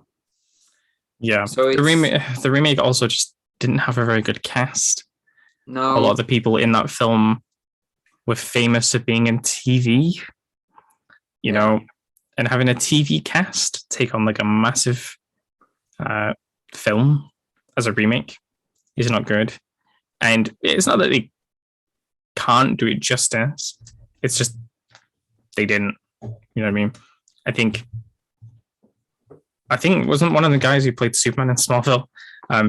Spending years working for TV is very different for working years in Hollywood in terms of like the expectations and the amount of work you have to put into playing characters. Like Meryl Streep doesn't become Meryl Streep because she was on 15 seasons of whatever TV show. Yeah. She became Meryl Streep because she had to be a performer and extremely adaptable and could be in any film in any genre playing any character. Yeah. And you need that in general for any blockbuster film in Hollywood. And horror is a big one as well because horror is always done cheap. Yeah. And you should always be spending a little bit more on getting sure that the visuals look good and getting sure that the actors look good, and getting some good actors in. I don't think you should have a skimp on actors. I don't mind unknown people, people we've never seen before. Maybe you can get them in on the cheap. I'd much prefer having people I don't know step in and prove themselves in a film because they're going to put that effort in, than having people that have had like a 15, 20-year TV career and, it's like, oh, I'd love to, fully commit myself to this film, but I need to get back and record another season. Like, yeah. I mean, I'd much prefer that. But that concept, I would say, worked with the Friday the 13th remake because you had Jared Padalecki, that was the TV star of Supernatural, and I think he did a great job in that remake. So I think that choice could work if you make the right choices making that choice. Yeah. I mean, it also comes down to the actors as well.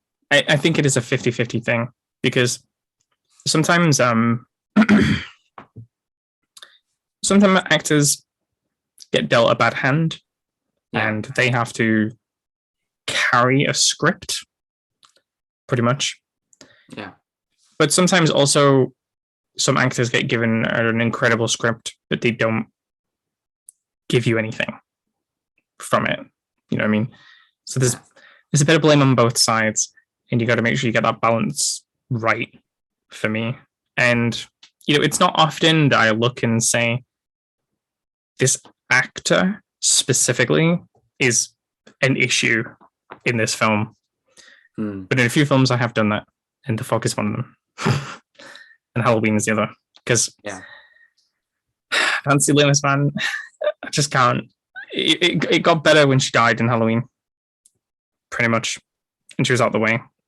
It's just anyway. I'm not going to go into that. You have a big problem with Nancy Loomis. I can't imagine being side by side to Jamie Lee Curtis in this huge opportunity and just being kind of flat. Like, I don't know. Anyway.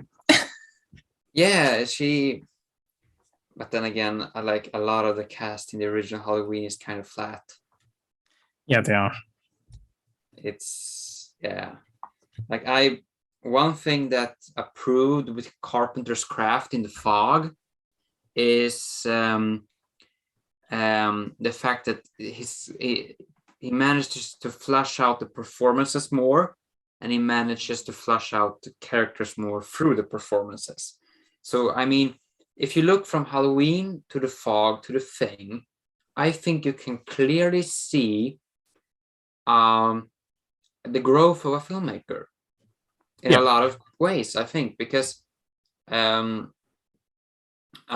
think I think Halloween from 78 is flawed, and I think that you can see him over his career in the first half of the 80s fix those flaws. And the same thing with The Fog.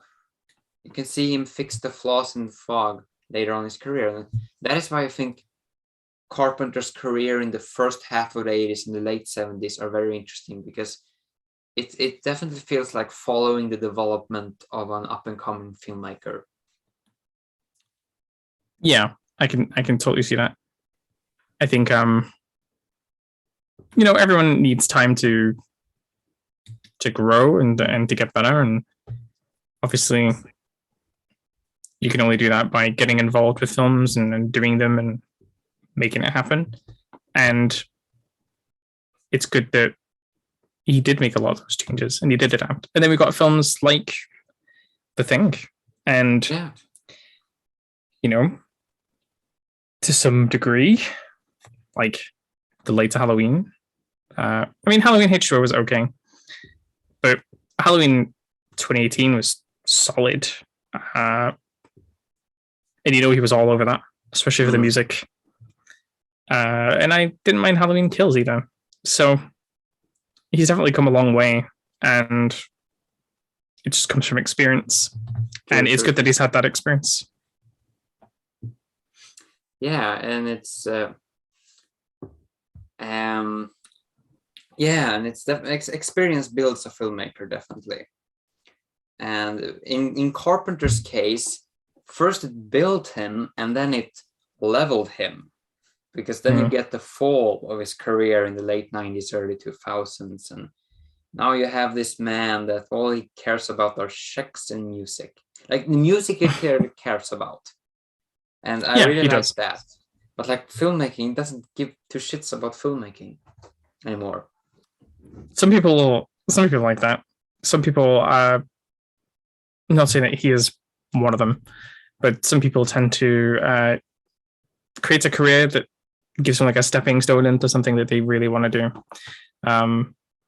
Some people, for example, might sort of make a career making YouTube videos because they really want to get into actual filmmaking. Or, you know, maybe they create stupid TikToks and then they get famous and then they release an album. Do you know what I mean? Like, some people do that. Like the music part has always been a part of Carpenter. Like you have the music here made by Carpenter that I think is fantastic. Like he describes his music in the movies as wallpaper. Like that is kind of like what the purpose they serve. They should dress the scene, but they shouldn't take the intention of the room. And I think that's kind of a good description. But the music definitely levels up all of his films, because like all of his films, I feel they have a similar soul, but they get a new unique soul thanks to his movies, thanks to the music. Yeah, music is, I think in the entire history of film, music has always been one of the most integral parts. And, you know, think about the very, very first films that ever existed. All you had was music because there was no sound. So all films were played to a live band, and that music had to be giving you the emotional beats you need of the visuals of what you were seeing. And there was a period of time where films, especially in horror, after obviously most of John Carpenter's stuff, where films relied less on music. And we still get a bit of that now, where they kind of don't put music throughout most of the film because people become desensitized to music. They sort of pick on sound cues and they wait for like the jump scare because they hear the, you know, the music building up and all that type of stuff. So music has a very integral and important role in film, but at the same time, we're at a stage now where we can't overuse it, and it has to be more smartly used, because I think for a long time it did just become too noticeable and too predictable. The Scream film recently did a really hilarious scene with this. I don't know if you've seen it. I haven't seen the new one, no. There's an amazing scene where like we think that the killer's going to come behind a door, and then it's like he's going to come behind the fridge, and then he's going to come behind it. There's like all these like things where the music would build up to nothing, and it like build up and nothing. You just do that all the time. Yeah, and that's a hilarious like representation of what people like in films these days. People hear that sound cue and they know something's going to happen. Yeah, and then when nothing happens, like and eventually you just start laughing at it because they keep building this suspension and dropping it. And it's good. It's very meta. I love that. Yeah, that's a good jab at modern movie music, because what I like about Carpenter's scores is that the jump scare sounds in the score feels much more integrated into the actual score. Because it's just this, he has the sound of this thing coming up, and it feels like much more of a natural part of the score. Like it's like in modern horror music, with the build up and the jump scare, it's been done so much, so it feels like kind of, it doesn't feel artistic, it feels more like corporate, like we need to do this. With the jump scare music that he has, it feels more like an artistic vision, because it feels very specific. Yeah, I think that's pretty spot on. I think even if you look at Halloween, there was a lot of, although you had just one theme throughout most of it, there was like sort of 3 or 4 different variations of intensity, and he layers them very nicely of when each aspect is appropriate. And I do think the music in this film is a lot better than Halloween. Halloween is very simple, but Halloween's a very simple film. True. And people have a lot of respect for that. One of my best friends, who's not really that into horror that much, he watched Halloween last year for the first time, I think, which is crazy. And he actually loved it. And he loved it because it was a very simple film and it wasn't too over the top. And that is a credit to John Carpenter. You can get someone that's not really into horror to really like something that's horror based. That's like a really good sign. Even like with the most horror, even with the most recent Halloween films, like a lot of people were excited for them. Even people that I know that even aren't even that big into horror, like they all wanted to go see Halloween because they wanted to see Michael Myers and they wanted to feel it. You know what I mean? It's the power of a cultural icon. It's the reason, because if you look at the Obi-Wan Kenobi series coming out now in May, like they started the marketing campaign now in March, which is insane for something that comes out in May, especially nowadays. But it's like, it's Ewan McGregor as Obi-Wan Kenobi. Like, you didn't even need some marketing in reality. Yeah. No, it's just like, you can just say, oh, Ewan McGregor is coming out as Obi-Wan Kenobi. Like, just say that and you will have a massive success, because it's this cultural force. Yeah. That when it comes to that point, it's no matter if you like the genre or not, it becomes like you want to be part of the modern culture. So therefore you go and see it. Yeah, I think Spider-Man was a bit like that as well. Yeah. People wanted to go see that just because of the rumor of everything to do with Spider-Man. Didn't even have to do with the actual film. It's how important it can be, especially when people grow up with certain films and grow up with certain genres, And for people that aren't born at that time, there's a lot of learning that has to be done. Like I've watched a lot of these 80s films and a lot of John Carpenter stuff, like, obviously later on in life, like not when I was a kid. When I was a kid, I was surrounded by the films that came out at the time, which was everything in the 2000s and the 2010s. So I'm more used to most of the remakes of films than the actual originals. And,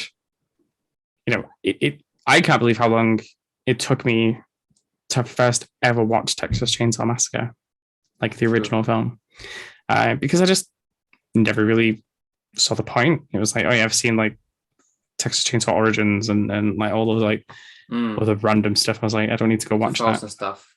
Yeah, and then when I went back and watched it, I was like, this is substantially better. I watched Halloween H2O before I watched the original Halloween, because this is what it used to be like. Like, they used to just put certain films on TV all the time. So those were the films I was exposed to the most. So the films that I grew up with were the films that was always on TV. You know, this is where like Critters was the first horror film I ever watched, because Critters used to be on TV all the time years ago. Yeah. Same thing with the Gremlins. Same thing with like Halloween H2O, that used to be on way more than the original. I kind of had a theory about this. I've had a theory for a while. I'm not saying it's true. Could just be a conspiracy theory. Yeah. I feel like film studios charge more for the better films in a franchise. So they don't tend to show those films more often, if that makes sense. Because like, if I look at like Netflix, for example, they'll always have Terminator, but they'll never have Terminator 2. And then they'll always have Terminator Genesis and Terminator 3, but they'll never have Terminator 2. And I think it's just golden boy. Yeah, I just think it's because Terminator 2 must cost so much more to put on a streaming platform. And I reckon exactly. And I think it must cost a lot more to have them on TV. So I think this is kind of what made growing up watching horror films very bizarre, because you end up watching the worst ones in the franchise because they're probably the cheapest to put on TV. Yeah. Like with Star Wars, you have like the prequels is what I grew up on. Like the original trilogy was there, and I watched them several times as a child, but it was the prequels that were my cultural connection. It was the Clone Wars that was my cultural connection to Star Wars. And it's definitely an interesting subject matter where like the previous generation will hail this version as their, and like the next generation, like, no, we grew up with that. Can you stop pointing fingers at what's wrong with this? Because this is our childhood. And like, even though the sequels, the Star Wars sequels came out when the first one, Force Awakens, came out when I was 14, but I still am not a big fan of those. And I am aware that people that are slightly tad younger than me would be like, oh, it's one of those prequels likers that comes after my sequels. Stop you do get that. Ray. Yeah, you do get that. I think like another good example is like, it's on TV, they would always play Alien Resurrection on TV, and they would never play Alien. They just would never do it. And I just think it's because it must just cost them so much more money. So so much of what I grew up on was trash, cheesy horror films and terrible remakes. And then as I got older, I was like checking out all these all-time classics and understanding why people in that time period loved the films that came out in the 80s and why the 80s were so important for horror. But then obviously I watched some like more obscure stuff as well. I like to keep things varied and try out as many different films as I can. And John Carpenter's stuff is always really good. I just wish I could have seen the better stuff first, but better late than never.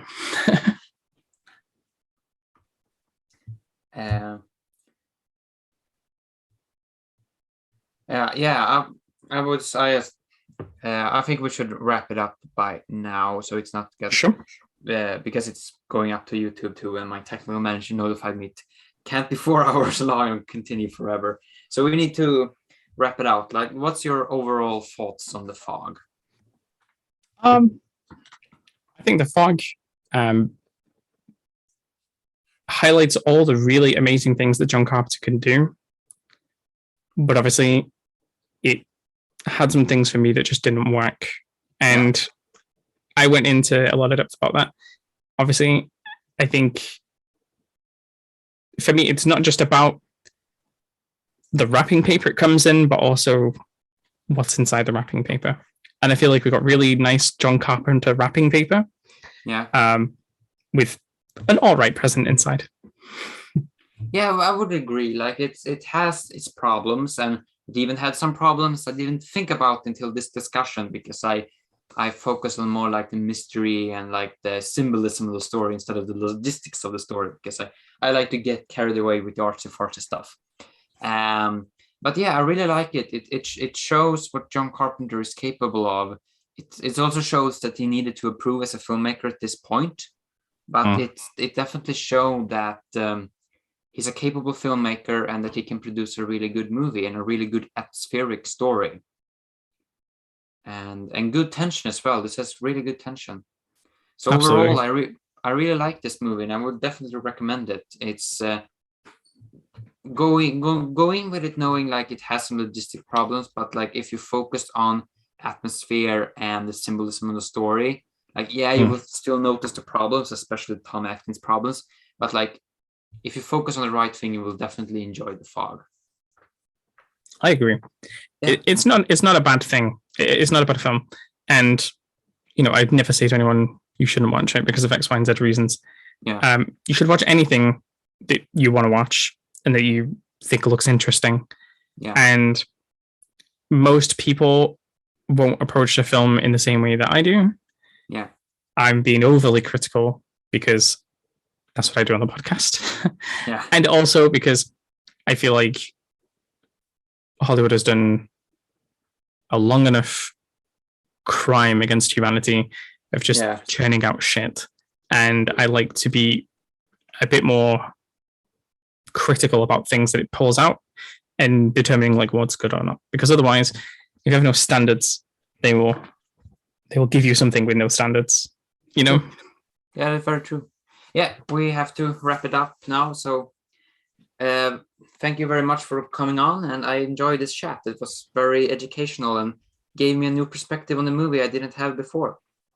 Thank you very much for having me. It's good fun. Yeah, thank you. Yeah, bye. I would see you later. Yeah.